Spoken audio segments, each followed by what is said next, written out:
இந்த இரும்பு சட்டிய நீங்க எந்த மாரி மெயின்டெயின் பண்ணீங்க அப்டின்னா, ரொம்ப நாளைக்கு நீடிச்சு உழைக்கும். அது மட்டும் இல்லாம இதில சமைக்கிறது நம்ம உடம்புக்கும் நல்லது.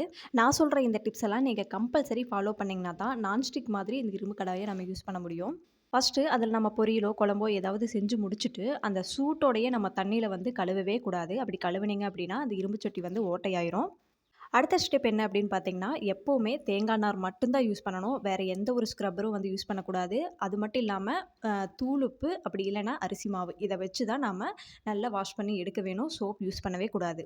2 சைடுமே இந்த தூளுப்பு போட்டு நல்லா தேய்ச்சு எடுத்து நல்லா வாஷ் பண்ணி எடுத்துக்கலாம். அடுத்ததா அந்த தண்ணியோடையே நல்லா நம்ம ட்ரை பண்ண விடக்கூடாது. அப்படி பண்ணீங்கன்னா, நமக்கு இரும்பு சட்டி துருப்பிடிச்சு போயிரும். அதனால இந்த துணிய வச்சு நல்லா தொடச்சு எடுத்துக்கோங்க ஈரம் போக. அப்புறமா நீங்க ஃபேன்லயோ, இல்ல சன்லைட்லயோ வந்து காய வச்சு எடுத்துக்கலாம். அடுத்ததா தண்ணி எல்லாம் ட்ரை ஆனதுக்கு அப்புறமா, நம்ம யூஸ் பண்ணக்கூடிய எண்ணெய் எடுத்து 2 சைடும் அப்ளை பண்ணிட்டு இந்த மாதிரி கமுத்தி வச்சுக்கோங்க. இப்படி பண்ணீங்கன்னா, ரொம்ப நாளைக்கு நமக்கு நீடிச்சு உழைக்கும். தேங்க்ஸ் ஃபார் வாட்சிங்.